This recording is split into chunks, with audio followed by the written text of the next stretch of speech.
বাতৰি কাকতবোৰ চালে মনটো কেতিয়াবা বহুত দুখ আৰু কেতিয়াবা প্ৰচণ্ড খঙত বিদ্ৰোহী হৈ উঠে।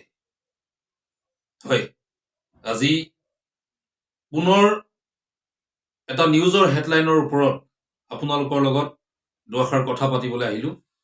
যিখিনি বিষয়ে আপোনালোকে গম পালে হয়তো আপোনালোকৰো প্ৰচণ্ড খং উঠিব। গতিকে ব'লক আজি এই ভিডিঅ'টো আৰম্ভ কৰোঁ। ভিডিঅ'টো আৰম্ভ কৰাৰ আগতে এটা হেডলাইন মই আপোনালোকক দেখাব বিচাৰিছোঁ। আচলতে মোৰ কি হয়, মই পুৰণি পেপাৰ পঢ়াৰ মোৰ এটা অভ্যাস আছে। যিহেতু সদায় বা দৈনিক মই পেপাৰ পঢ়িবৰ কাৰণে সময় নাপাওঁ, গতিকে পুৰণি পেপাৰ পঢ়াৰ এটা মোৰ অভ্যাস আছে। যদিও মোৰ ঘৰত দৈনিক পেপাৰ আহে, তথাপিও মই চাব নোৱাৰোঁ। কিন্তু পুৰণি পেপাৰবোৰ মই কেতিয়াবা 4-5খন পেপাৰ একেলগে গোটাই লৈ পেলাই মই কেতিয়াবা পঢ়োঁ, আৰু এইটো এটা মোৰ অভ্যাস হয়। আৰু ঠিক তেনেদৰে আজি কিছুদিনৰ আগৰ, আজি কেইদিনমানৰ আগৰ এখন পেপাৰ এটা হেডলাইনে মোৰ বাৰুকৈ দৃষ্টি আকৰ্ষণ কৰিলে, আৰু এই বিষয়টোৰ ওপৰতে আপোনালোকৰ লগত কথা পাতিব ওলাইছোঁ। গতিকে মই হেডলাইনটো এবাৰ আপোনালোকক দেখাই লৈছোঁ।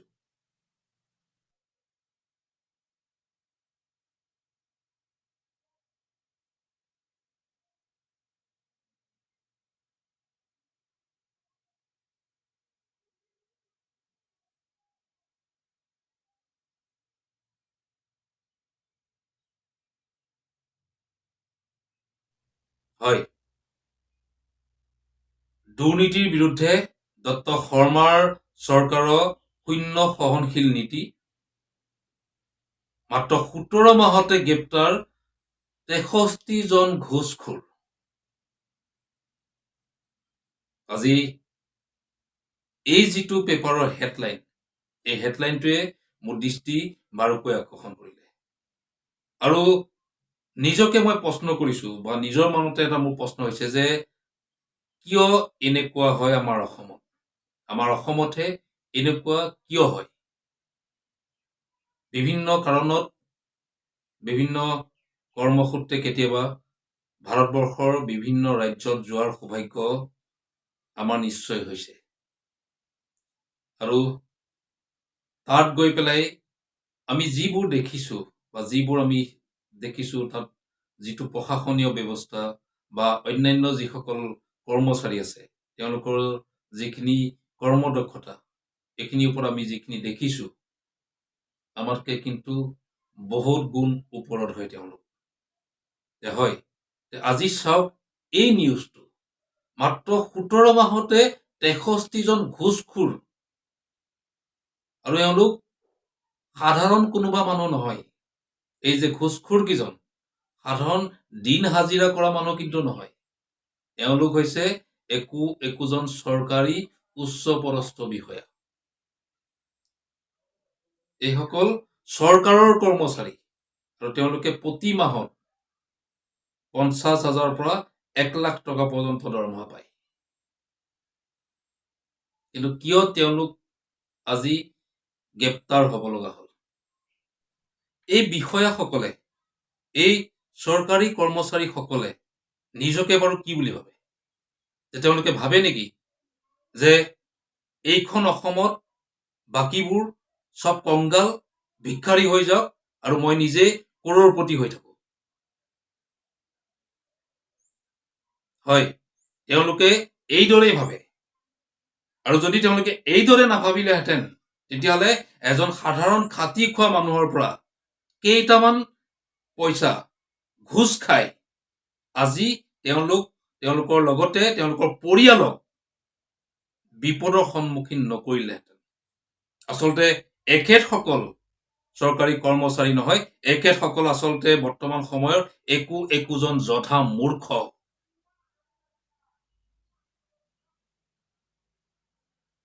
এটা কথা ভাবি আচৰিত হৈ যাওঁ যে যিসকল মানুহে চৰকাৰৰ পৰা প্ৰতি মাহত ইমান এটা সুন্দৰ দৰমহা পাই থকাৰ পিছতো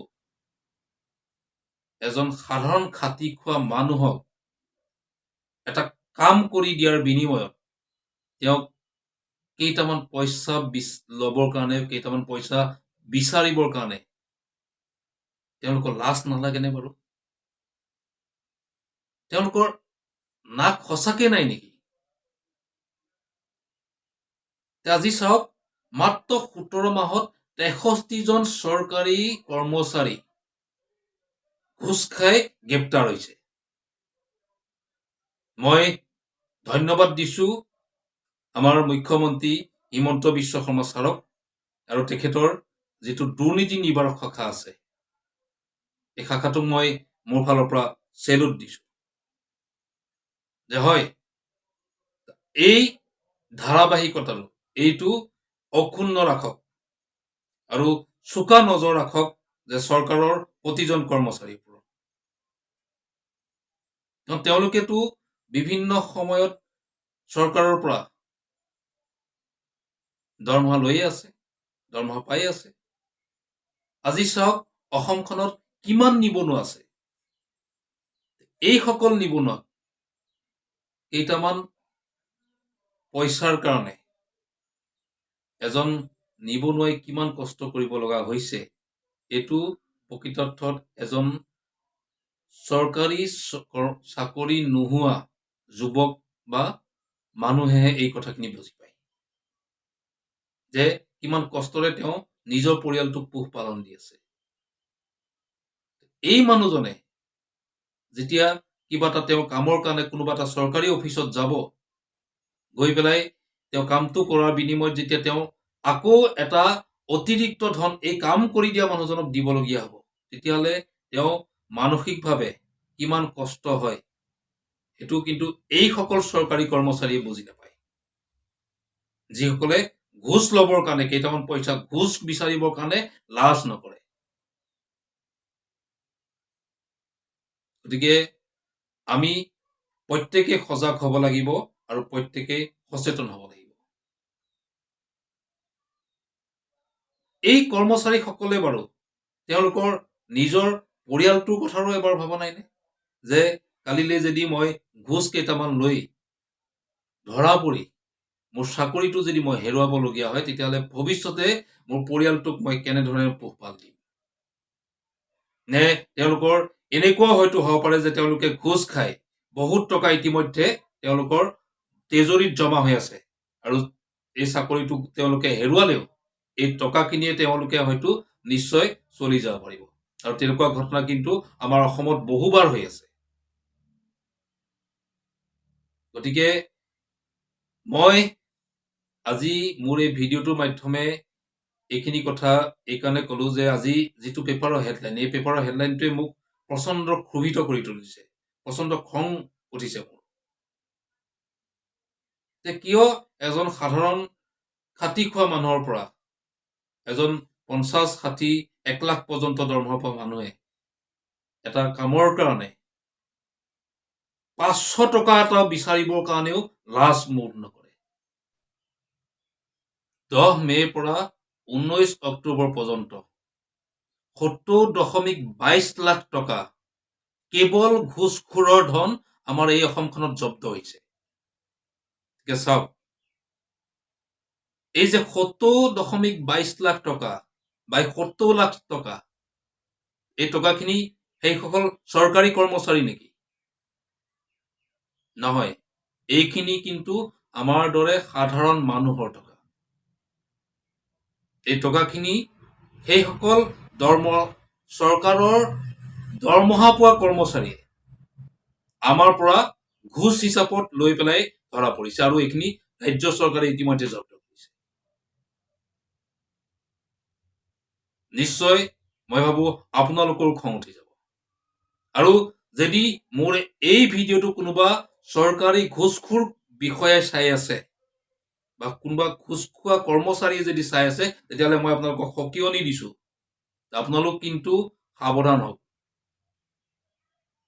এদিন আপোনালোকৰ বিৰুদ্ধে চৰকাৰে নহয়, সমগ্ৰ জনসাধাৰণ, সমগ্ৰ ৰাইজ আপোনালোকৰ বিৰুদ্ধে জাগ্ৰত হ'ব আৰু সেইদিনাখন কিন্তু আপোনালোকৰ হয়তো প্ৰাণ ৰক্ষা কৰাও টান হৈ পৰিব। কিয় বাৰু আপোনালোকে এবাৰ চিন্তা নকৰে? কিয় বাৰু এবাৰ চিন্তা নকৰে যে মই যদি এই মানুহজনৰ পৰা এই কামটোৰ বিনিময়ত এইকেইটা পইচা নলওঁ, তেতিয়াহ'লে তেখেতৰ এই কামটো হৈ যোৱাৰ বিনিময়ত তেখেতে মোক অন্তৰৰ পৰা আশীৰ্বাদ দিব, আৰু এই আশীৰ্বাদে মই মোৰ পৰিয়ালটোক অনাগত দিনত সুন্দৰভাৱে চলাই যাব পাৰিম। আপোনালোকেতো চৰকাৰৰ পৰা হাজাৰ হাজাৰ টকা দৰমহা পায়ে আছে, তেতিয়াহ'লে কিয় কেইটামান টকা আকৌ এজন মানুহৰ পৰা আপোনালোকে ঘোচ বিচাৰে? বিশেষকৈ মই মণ্ডলসকলকো মই ক'ব বিচাৰিছো, যিসকলে বিভিন্ন সময়ত আমাৰ মাটিৰ কাম কাজ কৰে, চৰকাৰী চক্ৰ বিষয়াৰ কাৰ্যালয়ত যিসকল আছে, আৰু বহু সংখ্যক চৰকাৰী চক্ৰ বিষয়াৰ কাৰ্যালয়ত থকা কৰ্মচাৰী কিন্তু ঘোচখোৰ, আৰু এওঁলোক কিন্তু ইতিমধ্যে ধৰাও পৰিছে। গতিকে আপোনালোক সাৱধান হওক। আপোনালোক সাৱধান এই কাৰণে হওক যে এদিন কিন্তু আপোনালোকৰ বিৰুদ্ধে চৰকাৰে নহয়, সমগ্ৰ ৰাইজ জাগত হ'ব। হয়, মই আজি এই ভিডিঅ'টো হঠাৎ এনেকৈ কৰিলো, কাৰণ এই পেপাৰৰ যিটো হেডলাইন, এই হেডলাইনটোৱে মোক অলপ আৱেগিক কৰি তুলিছে। কাৰণ আমি জানো এজন সাধাৰণ কৃষক বা এজন সাধাৰণ শ্ৰেণীৰ মানুহে তেওঁ জীৱনটো চলাবৰ কাৰণে, তেওঁ পৰিয়ালটোক পোহপাল দিবৰ কাৰণে কিমান কষ্ট কৰিবলগীয়া হৈছে। গতিকে মই ৰাইজসকলকো অনুৰোধ কৰিম যে আপোনালোকে কোনো কাৰণত কেতিয়াও কোনো চৰকাৰী বিষয়াক 1 টকাও ঘোচ নিদিব। হয়, কোনো চৰকাৰী বিষয়াক 1 টকাও ঘোচ নিদিব।